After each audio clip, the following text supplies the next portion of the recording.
dipaksa. Bayangkan, keluarga dipaksa untuk menandatangani borang pengesahan, mengesahkan bahawa mereka ini mati membunuh diri. Jadi kalau keluarga sign, tanda tangan, berarti akan keluar dalam surat mati, si mati sebab kematian membunuh diri. Saya nak tanya tuan-tuan, sanggupkah kita melakukan perbuatan biadab?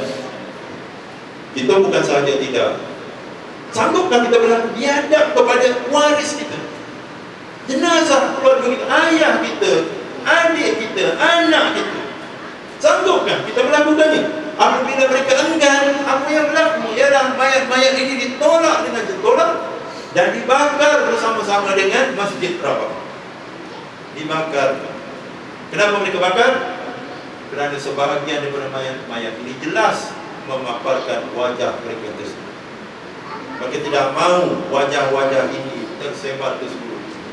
Bertanda jelas bahawa mereka ini adalah syuhada. Jadi mereka hapus. Bayangkan, inilah bentuk kezaliman dan fitnah. Difitnah sebelum syahid, ketika syahid mereka difitnah sekali lagi. Jadi kita sebenarnya menghadapi suatu kuasa yang mewarisi sifatnya memang.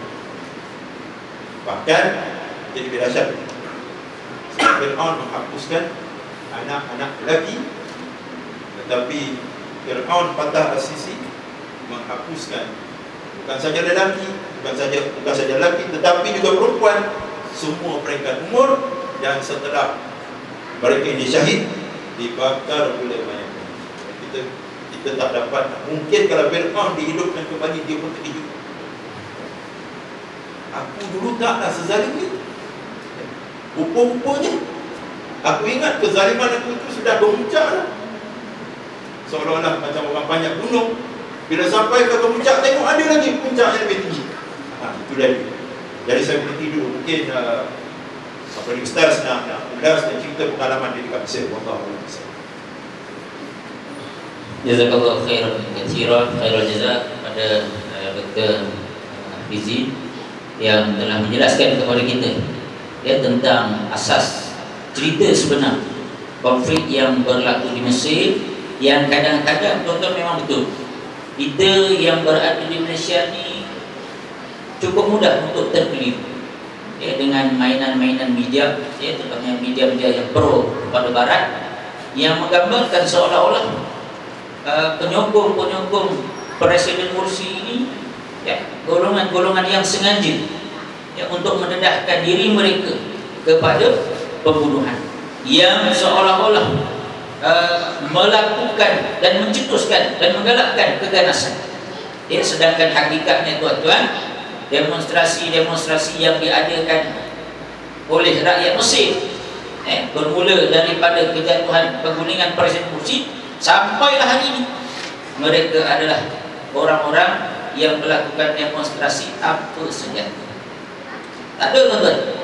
Dan saya sendiri tuan-tuan, saya pernah mengikuti satu perarakan, tapi saya tak beritahu sama-sama lah. Untuk apa? Saya nak tengok macam mana keadaan. Memang tak ada senjata tuan-tuan. Dan kita melalui satu pos tentera. Saya pergi daripada Masjid As-Salam tu, tapi saya pergi dalam 1 km je lah, baru saya tak balik. Sebab takut berkelahi seorang, takut nanti nampak polis kita Memang perhimpunan yang aman. Cuma kawasan tu memang tidak ada, dia bukan kawasan perempuan, bukan hotspot, dan memang aman. Jadi tuan-tuan yang dikasihi dari rahmat Allah Subhanahu Wa Taala, cuma saya nak tambah sikit lah tuan-tuan tentang kronologi yang berlaku di Mesir ini. Kita lihat konflik yang berlaku pada hari ini. Mula tercetusnya kemarahan dan juga ketidakpuashatian rakyat Mesir kepada kerajaan rejim Mubarak. Saya balik Mesir tahun 2001, saya tamat belajar, saya habis degree 99. Kemudian 2001 saya pulang sebab saya sambung pengajian waktu itu. Waktu itu tuan-tuan, Orang Mesir bila sebut Hosni Mubarak, dia kata manusia terbaik, presiden yang terbaik. Dan mereka cukup mengagungkan presiden Mesir pada waktu itu, Hosni Mubarak. Ya, kerana apa?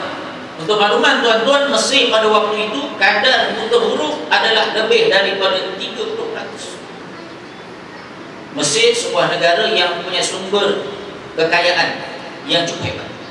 Dia punya sumber pelancongan saja, kita tengok apa yang tak di Mesir. Ahram, piramid, ya, kemudian bumi Nabi Yusuf, peninggalan sejarah Nabi Yusuf, peninggalan sejarah Nabi Musa, peninggalan ya, Fir'aun dan sebagainya. Ini menghasilkan satu jumlah pendapatan yang cukup besar. Satu bulan tuan-tuan lebih daripada 10 bilion satu bulan. Setahun mereka mendapat, ya, income yang cukup besar. Belum lagi sumber daripada minyak, belum lagi sumber daripada pertanian, belum lagi sumber daripada perkara-perkara. Tetapi kalau kita tengok bajet kerajaan Mesir, 60% bajet akan ditumpukan kepada ketenteraan dan juga pertahanan. Hanya amount yang kecil diperuntukkan untuk pendidikan, menyebabkan ramai di kalangan rakyat Mesir yang susah dan tidak ada pendapatan. Mereka tidak mampu untuk menghantar anak-anak mereka ke sekolah, menyebabkan lebih daripada 30% buta huruf. Apabila rakyat buta huruf, tak mengaji, tak tahu, mereka dimomokkan dengan media yang mengagung-agungkan pemimpin. Batu zaman tu awal-awal 90-an semua cukup bangga dengan Presiden Hosni Mubarak. Kemudian 2010 saya datang mengirim pelajar-pelajar baru. Waktu itu saya sudah nampak bibit-bibit rasa tak puas hati rakyat Mesir. Saya pergi ke Ahram, waktu itu Reba. Dulu zaman saya nak dengar Reba ni dia kutuk presiden, tak ada.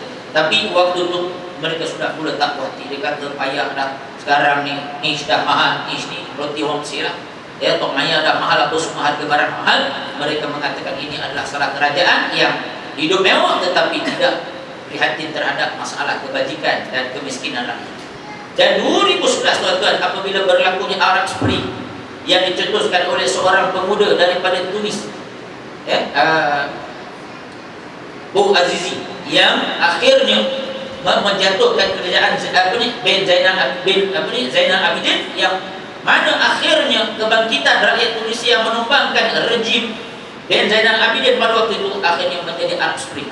Ya, sampai ke Bahrain, sampai ke Syria, sampai ke Mesir, dan akhirnya tuan-tuan bermulalah kebangkitan rakyat Mesir. Mereka berhimpun di dataran Tahrir bermula pada bulan Januari, lebih kurang 3 atau 5 Januari, dan akhirnya selama 18 hari 25 Januari kerajaan tentera pada waktu itu mengisytiharkan Mubarak, ya, telah, ya, digugurkan daripada menjadi presiden. Waktu itu Ahmad Syafiq diangkat sebagai presiden interim ataupun sementara. Dan 6 bulan selepas itu diadakan pilihan raya yang pertama kali diadakan secara tulus. Dan akhirnya tuan-tuan, mula-mula diadakan pilihan raya tempatan untuk memilih wakil-wakil, ya, parlimen, dan kedua pilihan raya presiden selama 2 pusingan sebagaimana yang disebutkan oleh doktor tadi. Dan akhirnya mengangkat pemimpin yang pertama dari kalangan rakyat awam, bukan daripada kalangan jeneral tentera. Yang sebelum ini Mesir tuan-tuan semua daripada jeneral tentera, daripada Muhammad Naqib, kemudian dirampas, ya, kuasa digulingkan oleh Jamal Abdul Nasir, dia panglima tentera, jeneral tentera. Kemudian tuan-tuan, ya, Jamal Abdul Nasir juga dibunuh. Naik pula Anwar Sadat dibunuh oleh Mubarak, ya. Kemudian 30 tahun Mubarak memerintah, akhirnya digulingkan oleh rakyat. Kemudian diadakan pilihan raya, dipilih dari kalangan rakyat biasa, yaitu Presiden Dr. Muhammad Mursi, seorang hafizul Quran, dan dia juga seorang engineer, seorang profesional, ya, dan dia telah berusaha untuk membangunkan rakyat Mesir dan juga membebaskan minda, ya, serta fizikal dan juga roh rakyat Mesir daripada cengkaman-cengkaman yang telah dilakukan oleh tentera Mesir pada zaman sebelum ni, 30 tahun bersama Mubarak. Dan tuan-tuan, sebenarnya kalau kita nak kata Mursi digagal, tuan-tuan, sebenarnya tidak, ya. Apabila 60 hari Presiden Mursi memerintah, dia telah mengeluarkan kejayaan-kejayaan. Mesir tuan-tuan, kalau kita tengok perjanjian Camp David yang telah ditandatangani oleh Anwar Sadat bersama Israel, bayangkan tuan-tuan, perang Sitah Oktober yang baru ini disambut dan diadakan demonstrasi besar-besaran. Mereka cuba nak masuk dataran Tahrir tapi dihalang oleh tentera. 4 checkpoint, tuan-tuan, 4 defense dibuat. Kemudian polis, kemudian tentera, kemudian ada pasukan sematan, kemudian grup tamadun nak pastikan orang-orang punya pengungsi tidak boleh berhimpun di dataran Tahrir. Mereka cukup takut kepada kebangkitan rakyat. Sitah Oktober, Mesir telah berjaya menghalau Israel daripada semenanjung Sinai. Dan tuan-tuan, pada waktu itu masyarakat Arab mengatakan kalaulah sekiranya tentera Mesir meneruskan peperangan bersama Israel pada waktu itu, nescaya mereka boleh menghalau Israel daripada Baitul Maqdis. Tetapi mereka pada waktu itu mengambil peranan. Dia memanggil presiden pada waktu itu Anwar Sadat untuk mengadakan perjanjian Camp David. Yang peliknya tuan-tuan, perjanjian Camp David ini bukan menguntungkan Mesir tetapi merugikan Mesir. Antara isi kandungan perjanjian Camp David, dia kata Mesir ni dia tak perlu dah nak tanam gandum, tapi gandum kena ambil dari Israel. Sedangkan tuan-tuan, bumi Mesir yang adanya Sungai Nil merupakan salah satu tanah yang cukup subur dan mampu menghasilkan dan mengeluarkan gandum. Bukan setakat untuk keperluan rakyat Mesir tetapi boleh supply untuk seluruh negara Afrika. Benda ni telah dipatuhi oleh Anwar Sadat, tetapi zaman Morsi tuan-tuan, dia telah memberikan bantuan kepada petani-petani kecil, rakyat-rakyat Mesir yang susah untuk diberikan pinjaman mikrokredit. Dan waktu zaman pemerintah Morsi, gandum berjaya dihasilkan, bukan setakat untuk keperluan tempatan tetapi mereka berjaya ekspor sampai ke Afrika dan juga ke negara-negara luar. Ini di antara kejayaan. Begitu juga tuan-tuan, hutang Mesir yang pada waktu itu mencecah bilion ringgit.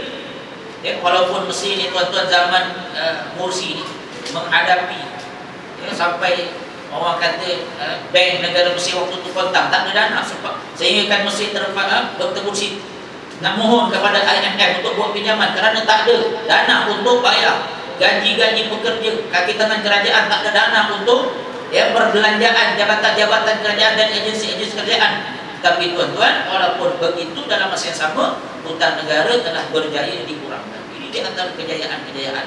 Banyak lagi tuan-tuan kita nak cerita.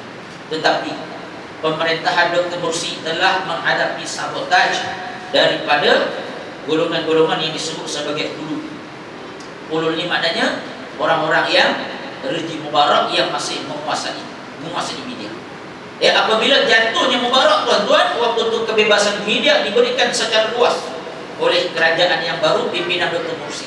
Tetapi mereka menggunakan kebebasan ini untuk memburukkan kerajaan yang ada.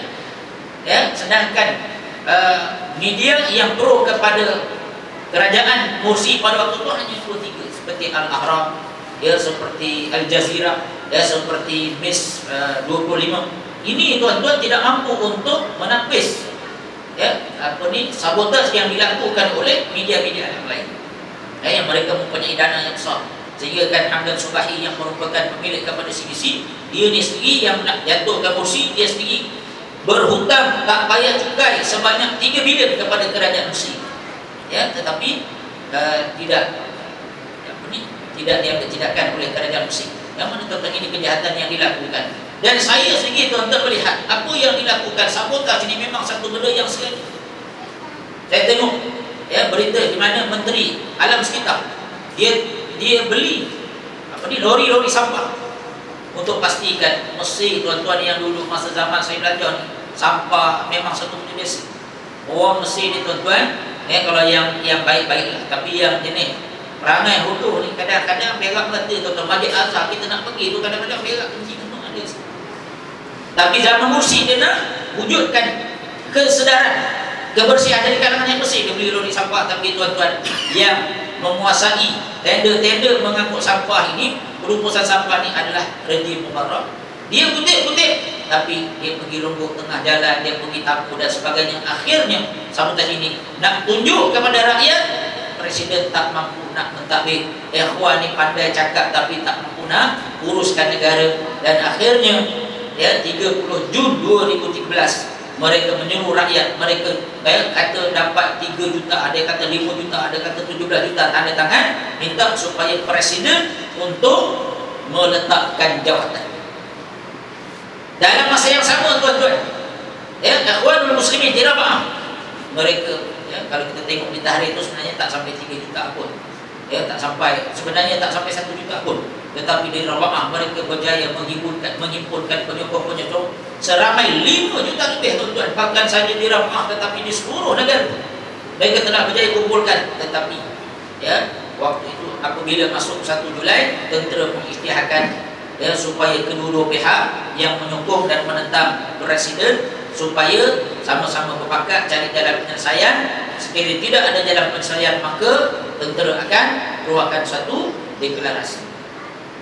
Dan akhirnya 2 Julai 2013 tentera telah membuat pengisytiharan yang kita pelik tuan-tuan. Dia suruh dua-dua pihak untuk sama-sama duduk semeja berunding, tetapi perundingan dan pengisytiharan yang diumumkan oleh tentera hanya melibatkan pihak yang menentang Presiden Mursi. Waktu itu Al-Baradei duduk bersama ketua bagi orang-orang Koptik ataupun Kristian, duduk bersama Syekhul Azhar, bahkan Al-Bardai pun ada di sana, dan juga Pak Fulur, tetapi tidak dijemput. Presiden waktu itu menunjukkan ini merupakan satu perancangan yang sengaja dilakukan untuk menjatuhkan presiden waktu itu, dan diisytiharkan Presiden Mursi pada waktu itu digulingkan oleh kerajaan tentera dan dilantik kerajaan sementara sehingga dilaksanakan pilihan raya. Kemudian tuan-tuan dilantik presiden yang sekarang ini Adli Mansur, dan juga dia telah melantik beberapa peliknya tuan-tuan dah. Saya pun tak faham ini sistem negara mana. Seorang jeneral yang merupakan menteri pertahanan yang dilantik oleh Presiden Mursi, yang mengangkat sumpah taat setia kepada Presiden Mursi, tiba-tiba tuan-tuan dia yang mengisytiharkan, yang dia kata dia adalah Panglima Tentera, atas nama Panglima Tentera, dia isytiharkan dia memecat presiden. Dia diangkat oleh presiden, mengangkat sumpah menjadi menteri pertahanan sebagai presiden.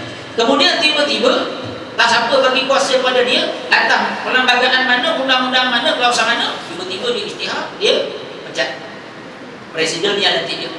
Kemudian tuan-tuan dia isytihar melantik presiden baru, dan presiden baru selepas 2 hari membentuk kerajaan, dan salah seorang daripada menteri yang dia lantik ialah Panglima Tentera yang isytihar dia tu sebagai presiden.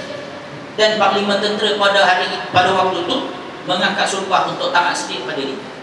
Pelik tuan-tuan, saya pun tak tahu undang-undang mana yang diguna. Macam cerita keluarga 69. Kasih di mana? Orang Mesir pun pening kepala apa nak jadi kepada negara kami. Macam kartun.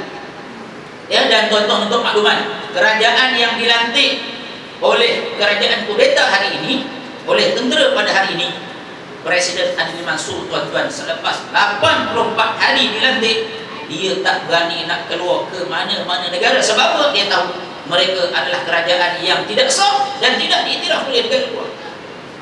84 hari tak berani nak keluar. Patut kita kalau 60 hari itu dah nak pergi kunjungan hormat ke mana-mana negara dah. Dan baru 3-4 hari lepas tuan-tuan, salah seorang presiden, salah seorang jeneral tentera, Nabil Al-Farab, meninggal dunia.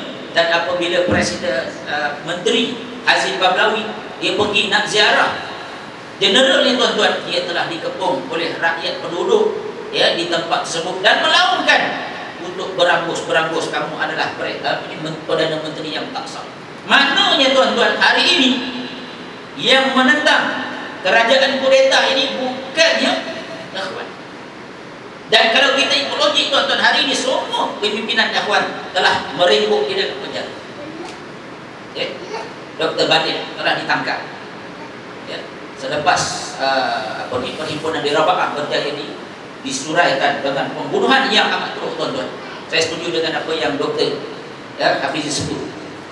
Tuan-tuan bayangkan Israel dalam tempoh beberapa hari Mereka menyerang Sabra sekalilah, satu pembunuhan etnik yang cukup ganas dilakukan oleh tentera Israel terhadap rakyat Palestin.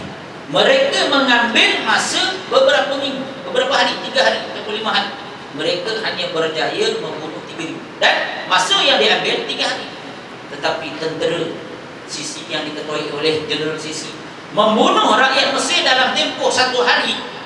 Dalam tempoh 1 hari, daripada pukul 6 pagi sampai pukul 5 petang, mereka berjaya membunuh 5,000 orang dan mencederakan lebih daripada 10,000. Ini yang tak rasmi, tuan-tuan, pembunuhan yang tak rasmi.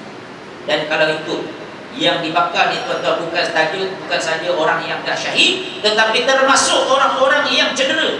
Dia bangunan rebaan yang ada lebih kurang 4 tingkat, ya, yang mati itu biasanya hospital Medan ni dia bawah aja, tetapi hari tu mereka terpaksa, ya, pergi sampai 4 tingkat. Yang cedera terpaksa naik atas, kemudian yang agak teruk naik tingkat 2, kemudian yang bawah tu adalah orang yang memang dah disahkan mati. Dan ketiga-tiga tingkat ini, tuan-tuan, apabila mereka menamatkan operasi, hospital Raba'ah termasuk masjid Raba'ah ini telah dibakar, dan orang-orang yang cedera, ya, dibakar hidup-hidup, tuan-tuan. Ya, kalau ikut bagi saya, tuan-tuan, lebih daripada 5,000 orang yang mati. Dan sebahagian daripada mereka telah berjaya diselamatkan, dibawa ke Masjid Al-Iman yang berada berdekatan dengan Masjid Raba'ah, ya, masjid yang paling dekat. Dan di situ pun, tuan-tuan, jenazah-jenazah yang diselamatkan, orang-orang menyelamatkan juga ditembak di masjid itu, tuan-tuan. Ini keganasan. Maknanya mereka nak hapuskan bukti hidup itu. Ya, saya dengan rumah saya memang sepanjang Ramadan tu kami buka 24 jam TV nak tengok apa yang berlaku, tuan-tuan. Memang satu perhimpunan yang sangat aman. Sangat aman, tuan-tuan, tak ada senjata. Kalaulah kata ikhwan ni nak buat keganasan, awal-awal lagi mereka dah boleh buat. Tapi 30 hari, 30 malam mereka berada pada bulan Ramadan, mereka melakukan solat, mereka melakukan solat berjamaah, mereka melakukan berpuasa di siang hari, mereka melakukan qiyamul lail tiap-tiap hari, tiap-tiap malam, betul. Ya, 24 jam live mereka beribadah kepada Allah Subhanahu wa taala, bermunajat, ya, supaya kerajaan ini dihancurkan oleh Allah Subhanahu wa taala. Tetapi akhirnya, tuan-tuan, mereka syahid. Dan jangan kita anggap mereka mati, sebab Allah sebut dalam Al-Quran, wala taqulu liman yuqtalu fi sabilillahi amwat bal ahya'u walakin la tash'urun. Jangan kamu mengatakan orang-orang yang mati di jalan Allah ini mereka mati. Sebenarnya tak, tuan-tuan, mereka hidup sedang merasa nikmat, ya, pemberian Allah Subhanahu wa taala di satu tempat yang kita tak tahu. Ya, tapi kita tak tahu, tuan-tuan. Ya, sebenarnya memang mereka menginginkan syahid. Inilah kehebatan, ya, ada ikhwan muslimin, tuan-tuan, yang telah ditarbiyah. Kalau kita, tuan-tuan, dah benda kes pembeda mata lagi dah. Tapi memang mereka, ya, ketika mana berada di Raba'ah tu, tuan-tuan, memang dah bawa keranda, memang dah bawa kain kafan. Sebab apa? Memang mereka mengimpikan syahid. Ada yang siap ikat kepala, tuan-tuan, syahid. Ya, mereka memang nak syahid, dan, tuan-tuan, akhirnya keinginan mereka ini dimakbulkan oleh Allah Subhanahu wa taala. Mereka mendapat syurga tanpa hisab, tuan-tuan. Ini keistimewaan yang diberikan, dijanjikan oleh Allah Subhanahu wa taala kepada orang-orang yang. Dan sampai hari ini, tuan-tuan, kalau kita nak kata ini adalah demonstrasi yang dilakukan oleh orang Ikhwan, kalau ikut logik, semua pimpinan dia semua dah kena tangkap. Dr. Baltaji mereka terpaksa lari daripada satu rumah ke satu rumah nak mengelakkan daripada ditangkap, tapi akhirnya ditangkap. Dia yang dianggap sebagai singa Mesir, akhirnya ditangkap. Patut ikut logik, bila pemimpin dah kena tangkap, habis dah. Tetapi, tuan-tuan, sampai ke hari ini, hari Jumaat, saya masih lagi dapat maklumat, ribuan rakyat masih lagi keluar berdemonstrasi di jalan raya nak membantah kerajaan kulita, kerajaan tentera, nak mengembalikan syariah ataupun perlembagaan yang mereka tuntut, tuan-tuan. Bukan Presiden Mursi sangat, ya, yang keluar ni, tuan-tuan, orang Kristian yang tak pakai tudung pun ada, ya, yang sekular pun ada. Tetapi mereka nak supaya hak kebebasan yang telah dikecapi oleh rakyat Mesir selepas jatuhnya rejim Mubarak dikembalikan kepada rakyat. Mereka tak nak dah, tuan-tuan, 60 tahun Mesir berada di bawah kerajaan tentera. Mereka dah sering dah dengan kerajaan tentera. Sebab apa? Bila kerajaan tentera tak ada kebebasan, bila nak lawan sikit kena tangkap, kena tembak dan sebagainya, mereka dah sering. Mereka nak, ya, pemimpin ataupun kerajaan yang mampu memberikan kebebasan kepada rakyat Mesir. Ya, cuma rakyat Mesir kadang-kadang ada yang tak reti pun, tuan-tuan, bodoh pun ada. Saya pelik, Ya, bila revolusi 2011 mereka mampu untuk berdemonstrasi, hari ini demonstrasi dah jadi satu penyakit rakyat Mesir. Tak puas hati pergi demo, tak puas hati pergi demo, sampai ada pelajar-pelajar Mesir di Universiti Al-Azhar bila pergi masuk periksa tuan-tuan. Ini tahun 2011 tu, lepas revolusi 2011, pergi masuk periksa tengok soalan payah, dia pergi demo dekat doktor kuliah. Sampai tahap tu penyakit dia dah, apa-apa pun nak pergi demo. Itu penyakit yang tak betul. Mereka masih lagi belum mempelajari apakah arti demokrasi, apakah arti mempertahankan hak mereka. Dan tuan-tuan, kita berdoa kepada Allah Subhanahu Wa Taala, moga-moga Allah memberikan kemenangan kepada perjuangan Mesir. Jadi tuan-tuan, saya ingat dah jadi panel kedua ni, saya nak pergi pula panel yang pertama kali. Saya kembali kepada moderator. Dan ini tuan-tuan sebagai penutup, saya nak bertanya kepada, dan mungkin sebagai penggulungan terhadap forum kita pada malam ini, sebagai rakyat Malaysia yang kita jauh daripada saudara-saudara kita, kita yakin ini yang berlaku di Syria, kepada doktor yang berlaku di Mesir dan sebahagian daripada negara umat Islam merupakan satu perkara yang sebenarnya telah dijanjikan oleh Allah, telah dijanjikan disabdakan oleh Rasulullah SAW. Dan sebagai umat Islam, untuk menunjukkan keprihatinan kita terhadap apa yang berlaku, musibah yang berlaku kepada saudara-saudara kita di sana, apakah tindakan, apakah perkara yang perlu dilakukan oleh kita sebagai umat Islam sebagai sesuatu pada malam ini. Silakan Al-Fatihah. Bismillahirrahmanirrahim. Jadi alhamdulillah, maknanya kalau kita nak berperanan, nombor satu sebagai umat Islam, kita mesti ada prinsip. Dan prinsip inilah yang akan memandu kita untuk membuat sesuatu yang betul. Malangnya, umat Islam pada hari ini dikuasai oleh pandangan-pandangan, bahkan pemimpin-pemimpin yang memimpin pandangan-pandangan yang langsung tidak menunjukkan mempunyai sebarang prinsip. Nombor satu, tuan-tuan dan puan, amat jelas. Rasulullah SAW mengatakan umat Islam ini ibarat satu tubuh. Jika sebahagian daripada tubuh merasa sakit, maka seluruh tubuh akan merasakan sakitnya dan tak boleh tidur malam. Ini asasnya, asas dalam akidah. Allah SWT berfirman, A'udzubillahi minasyaitonirrajim, inna hadhihi ummatukum ummatan wahidah wa ana rabbukum fa'budun. Allah kata, sesungguhnya kamu ini adalah umat yang satu dan aku adalah Tuhanmu, maka hendaklah kau menyembah aku. Jadi Allah SWT yang testify, Allah SWT yang mengesahkan bahawa kita ini adalah umat yang satu, dan dia ini dikaitkan dengan akidah, dengan tauhid. Jadi persoalan ukhuwah ini adalah persoalan akidah, bukan persoalan kecil, tapi persoalan utama, persoalan usul di dalam agama. Jadi apabila berlaku sesuatu seperti di Syria, seperti di Mesir, seperti di Myanmar yang menimpa umat Islam di Rohingya, statement atau kenyataan-kenyataan yang keluar daripada mereka yang mewakili umat Islam, mereka yang mewakili umat Islam sudah pastilah pemimpin-pemimpin, seharusnya mengeluarkan statement-statement dan kenyataan-kenyataan yang selari dengan tuntutan Quran dan hadis. Bila Allah Ta'ala mengatakan innamal mu'minuna ikhwah, ini sesungguhnya umat Islam itu bersaudara, dan kemudian disokong pula dengan ayat yang lain, dan kita tengok pula bagaimana hadis Nabi SAW menggambarkan tentang ukhuwah ini dan tuntutan dan tanggungjawabnya, maka seharusnya kenyataan-kenyataan yang keluar tadi mesti menggambarkan akidah kita dan keyakinan kita terhadap prinsip ini. Tapi apa yang dikecewakan ialah setiap kali berlaku perbuatan-perbuatan zalim yang menimpa umat Islam, standard respon atau reaksi mereka yang mewakili umat Islam, faham mereka yang mewakili umat Islam ini akan menggunakan kenyataan seperti ini. Kita tidak akan mencampuri urusan dalaman negara lain. Tuan-tuan, kenyataan ini adalah kenyataan yang amat berbahaya.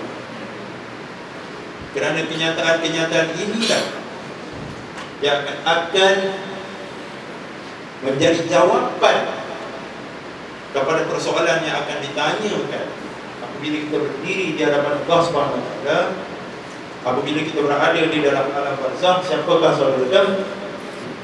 Maka sikap kita dan pendirian kita yang akan menjawab soalan ini. Jadi setiap kali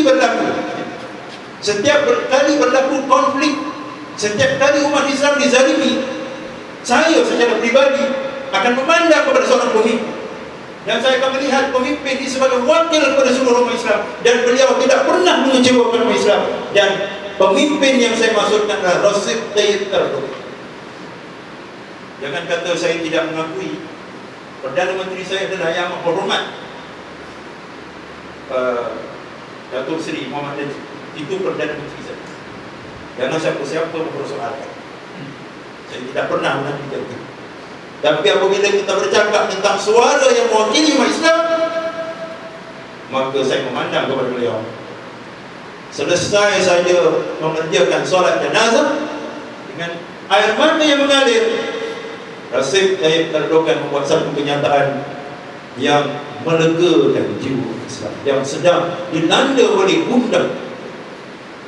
Pada saat ribuan umat Islam dibunuh dengan kejam seperti diceritakan oleh Ustaz, ketika itu Recep Tayyip Erdogan telah mengeluarkan satu kenyataan yang mengubati sedikit sebanyak luka yang sedang dideritai oleh Islam. Apa kata beliau? Anda tidak perlu menjadi rakyat Mesir untuk bersimpati dengan mereka. Anda hanya perlu menjadi manusia. Anda tidak perlu jadi Muslim pun. Anda hanya perlu menjadi manusia. Di saat pemimpin Islam mengeluarkan kenyataan-kenyataan yang jauh menyimpang daripada prinsip dan asas Islam, yaitu ukhuwah menjaga. Ini yang perlu kita betulkan, dan inilah yang perlu kita tegur. Sebagaimana apa yang berlaku di Syria, sehingga hari ini, saya masuk Syria sekejap, sehingga hari ini kedutaan Syria yang mewakili Bashar Assad masih lagi wujud. Sedangkan, ini saya nak tegaskan, sedangkan sudah berlaku satu muzakarah di kalangan ulama sedunia. 450 ulama berkumpul di Istanbul pada 1 hingga 3 Julai 2012, dan saya hadir dalam majlis itu menyaksikan perbahasan-perbahasan sehingga tercapainya satu resolusi. Setelah setahun lebih umat Islam dibunuh dengan kejam di Syria, para ulama berkumpul di bawah apa ini pengurusikan oleh Dr. Yusuf Qaradawi, pertubuhan ulama sedunia. 450 ulama, ini bukan ulama Syria saja, tapi daripada Maghrib sampai India telah berkumpul dan telah memutuskan fatwa 5. Saya sebut secara ringkas, iaitu yang pertama, wajib umat Islam menyokong rakyat Syria yang bangkit menentang pemerintah, kerana mereka bangkit menentang kezaliman. Itu nombor satu. Saya cara umum, ada huraian, tapi saya sebutkan tajuk-tajuknya saja. Nombor dua, wajib bagi golongan cerdik pandai dan golongan ulama menyokong perjuangan rakyat Syria dengan berbicara tentangnya. Mereka hendaklah menulis tentang, mereka hendaklah berkhutbah tentangnya, mereka hendaklah berceramah tentangnya, mereka hendaklah memberi penerangan tentang apa yang berlaku di Syria, dan haram hukumnya mereka berdiam. Jadi mereka yang mewakili golongan intelijensia, mereka yang mewakili golongan asatizah ulama, mesti bangkit dan memberi penerangan kepada rakyat dan kepada umat Islam apa yang sedang berlaku di Syria, dan umat Islam wajib mengambil stand, wajib mengambil satu pendirian yang memihak kepada al-haq. Nombor tiga,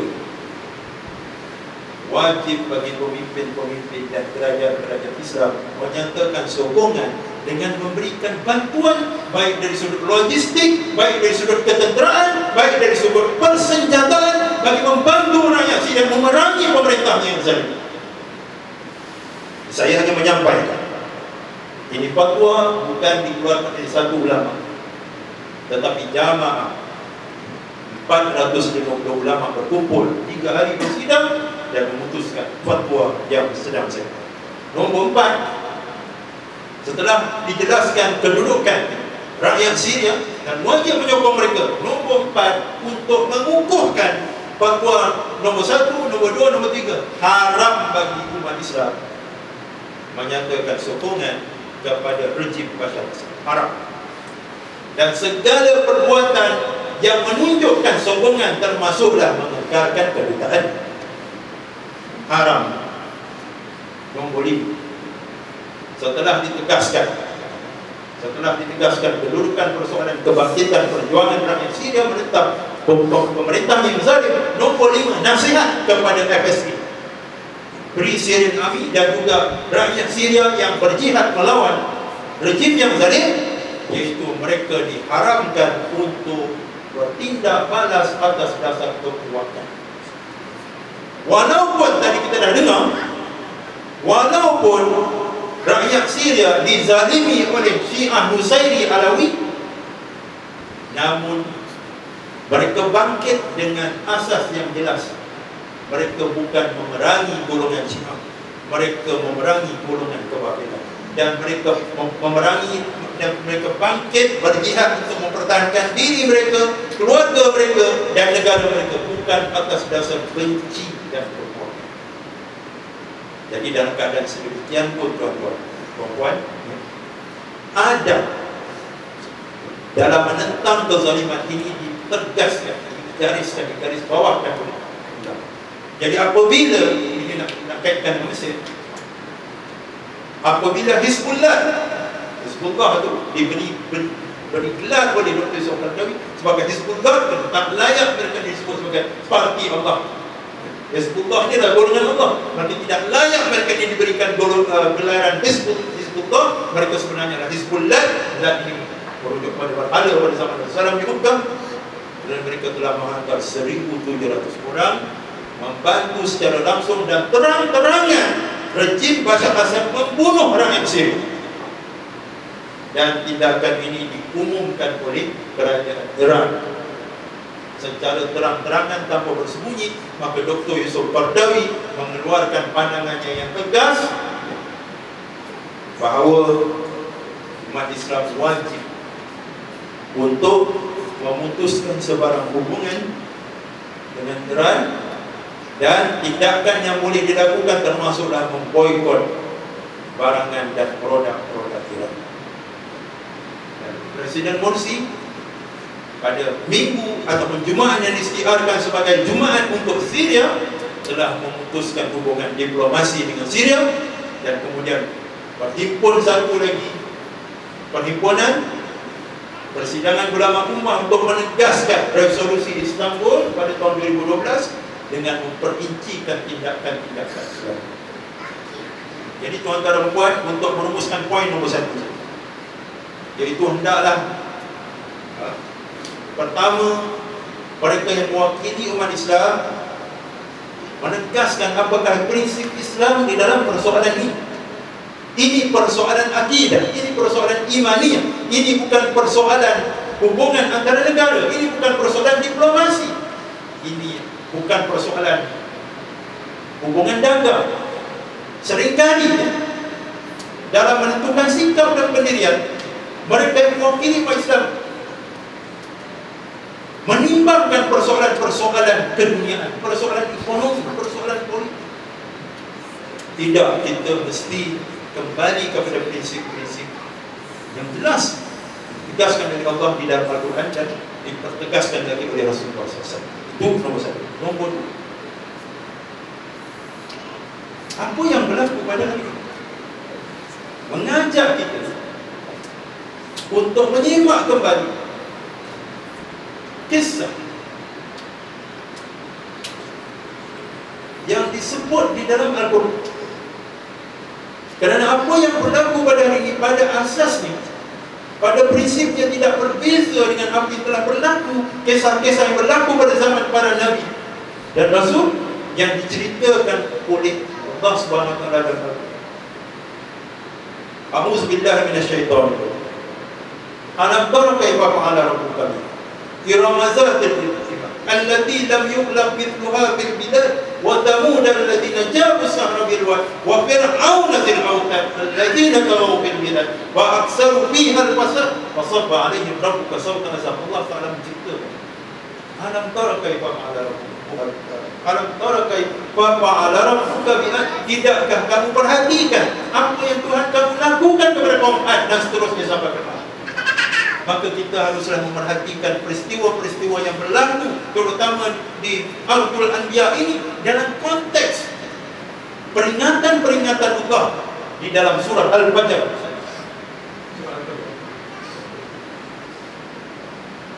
Jadi untuk mengambil satu contoh supaya kita yakin, ini yang terakhir yang saya nak bahas, untuk mengambil satu contoh daripada Quran, saya nak mengimbau balik apa yang berlaku di antara Musa AS dengan Fir'aun.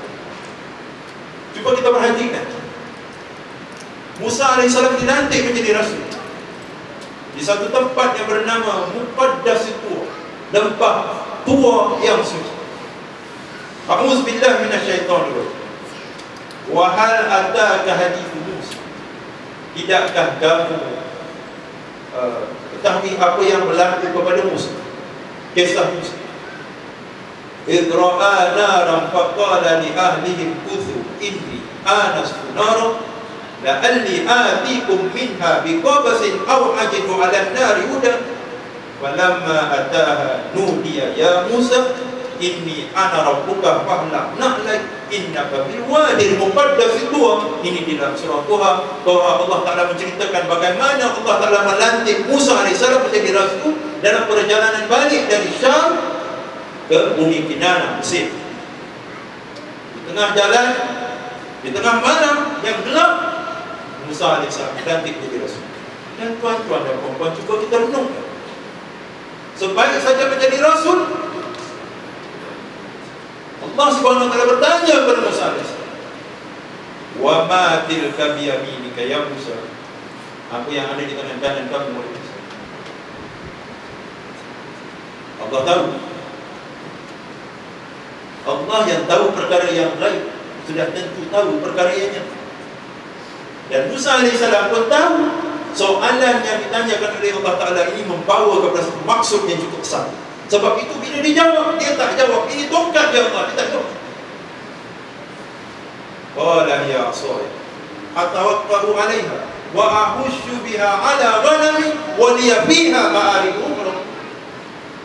Musa AS menjawab in the affirmative. Ini tongkat, sebab Musa tahu, sebab Allah juga tahu apa yang ada di tangan dia adalah tongkat.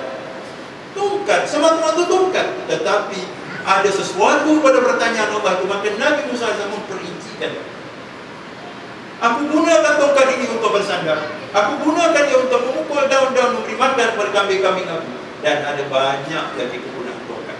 Bila Nabi mengatakan ada banyak lagi kegunaan, dia membayangkan bahawa pengetahuan ini, membayangkan pengetahuan Musa AS amat terbatas, sedangkan pengetahuan Allah Ta'ala mencakupi seluruh. Ternyata qala alqiha ya Musa, campakkan. Bila Allah Ta'ala suruh perintah campak tongkat ini, tak termasuk di dalam fikiran Musa bahawa ada banyak lagi kegunaan tongkat ini, dan salah satu daripadanya adalah untuk dilempar. Pengetahuan Allah itu maha luas, maha mencakup. Dan ternyata bila dilemparkan, dia bertukar menjadi ular yang hidup.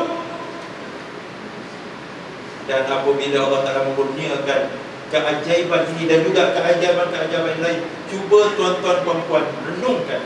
Perintah yang pertama, izhab ila fir'auna innahu tagha. Pergilah kamu kepada Fir'aun, sesungguhnya dia sudah melampaui batas. Inilah misi yang sebenarnya. Dan apa yang berlaku di Mesir adalah ulangan kepada apa yang berlaku di antara Allah dan Nabi Musa AS. Rakyat Mesir telah menyambut seruan Allah, izhab ila fir'auna innahu tagha. sebagaimana Nabi Musa AS telah menyambutnya dengan memanjatkan satu munajat yang cukup masyhur yang kita baca sebelum kuliah maghrib, kuliah subuh. Qala rabbi shrah li sadri wa yassir li amri wahlul 'uqdatam min lisani yafqahu qawli waj'al li waziran min ahli Harun akhi. Kita tak sampai situ. Tapi sedarkah kita doa ini dipanjatkan untuk menghadapi Fir'aun, sedangkan kita membaca ketika menghadapi hari ini dalam kuliah. Semangatnya ialah untuk berhadapan dengan kezaliman. Kerana sesungguhnya kemuncak jihad ini yang dilakukan oleh Rakyat Mesir. Sebab itu kita mesti mempunyai kefahaman yang tepat dalam isu ini. Kerana jihad yang berlaku di Mesir ini adalah kemuncak kepada segala jihad. Dan Nabi SAW mengatakan para syuhada, maksudnya lebih kurang para syuhada, imamnya ialah Sayyidina Hamzah, dan mereka yang berhadapan dengan penguasa yang zalim, lalu dia menyuruh dan melarang, menyuruh melakukan kebaikan, melarang dan melakukan kezaliman, lalu dia dibunuh, maka dia akan dibangkitkan bersama dengan Sayyidina Hamzah untuk menjadi imam kepada seluruh para syuhada. Jadi ini adalah apa yang berlaku di Mesir ini, apa yang berlaku di Syria adalah pemuncak jihad. Kita tak kata jihad dekat Palestin itu jihad yang kecil, tidak. Ianya juga jihad yang besar, tapi jihad untuk berhadapan dengan penguasa yang zalim ini, dan jihad untuk berhadapan dengan penguasa yang zalim ini tidak sama dengan jihad berhadapan musuh di medan. Sebab itu kita tengok pejuang Hamas mengangkat senjata, tetapi al-Ikhwan di dalam melaksanakan tuntutan jihad ini mengambil langkah untuk mempertahankan kebenaran itu, kerana kebenaran ini jauh lebih ampuh daripada senjata yang ditalakan kepada kita. Jadi tuan-tuan, saya nak ringkaskan. Apabila Musa AS, ini semua memberi harapan. Bila kita meneliti apa yang Allah Ta'ala sampaikan dalam surah Taha, dia memberi harapan kepada kita. Kerana salah satu daripada hajat Musa AS ialah kurniakan dia seorang pembantu, Harun aku, iaitu saudaranya Harun. Dan bayangkan, doa ini dimakbulkan jauh sebelum dia ini ada. Dan kita semua tahu bagaimana tukang-tukang sihir sudah menyampaikan kepada Fir'aun bahawa akan ada pemuda daripada Bani Israel yang akan menjatuhkan dia.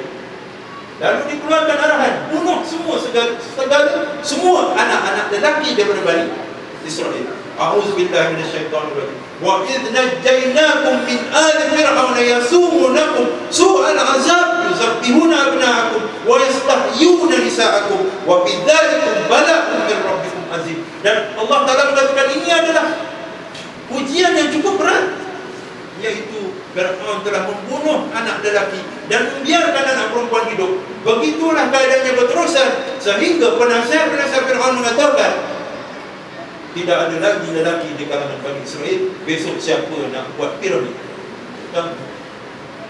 Sebab Bani Israel hanya mewariskan anak-anak perempuan yang dibiarkan hidup. Lalu keluar arahan baru, dibunuh setahun, dibiarkan hidup setahun, berselang-selang. Dan pada tahun di mana anak-anak lelaki tidak dibunuh, pada tahun itulah Nabi Harun AS lahir. Jadi tuan-tuan, jangan kita merasa gundah. Apa yang perlu pada kita ini hanya sikap dan pendirian yang betul. Dan sikap dan pendirian yang betul ini hanya dengan bernandaskan daripada Quran dan hadis Nabi SAW. Jadi apabila Musa AS diberikan anugerah yang pelbagai untuk berhadapan dengan kezaliman, kemuncak kepada kezaliman, ana rabbukumul a'la, aku adalah Tuhan kamu yang paling tinggi, itu pengakuan Fir'aun. Dan Musa AS diperintah untuk menghadapi orang yang mengaku dirinya sebagai Tuhan yang paling tinggi. Lalu Allah Ta'ala mengingatkan Musa AS bahawa anugerah, nikmat dia sudah bermula sejak dia bayi lagi. وَلَقَدْ مَنَنَّا عَلَيْكَ مَرَّةً أُخْرَى إِذْ أَوْحَيْنَا إِلَىٰ أُمِّكَ مَا يُوحَىٰ أَنِ اقْذِفِيهِ فِي التَّابُوتِ فَاقْذِفِيهِ فِي الْيَمِّ فَلْيُلْقِهِ الْيَمُّ بِالسَّاحِلِ يَأْخُذْ عَدُوٌّ لِّي وَعَدُوٌّ لَّهُ وَأَلْقَيْتُ مَحَبَّةً مِّنِّي وَلِتَصْنَعَ عَلَىٰ tuan-tuan dan puan-puan, balik semahlah, baca dan tadaburlah surah Taha. Maka kita akan melihat apa yang berlaku di Mesir ini dari sudut dhamir, dari sudut hati nurani kita, sehingga ini memberikan satu harapan yang berbunga-bunga. Inilah yang dialami, inilah perasaan sahabat-sahabat kita di Mesir. Kita melihat mereka dengan simpati, tetapi mereka menghadapinya dengan penuh harapan. Kerana yakinnya dengan janji Allah. Lihat bagaimana Allah nak yakinkan kita. Allah Ta'ala mewahyukan kepada Ibu Musa, Yukabit, hanyutkanlah Musa di sungai Nil. Hanyutkan di dalam tabut, di dalam sebuah bakul yang sehingga hari ini dikenali sebagai The Moses Basket, bakul Musa. Untuk apa dihanyutkan? Untuk diselamatkan daripada Firaun. Lalu kakak dia pun mengiringi bakul ini di pinggir sungai, mengikuti dengan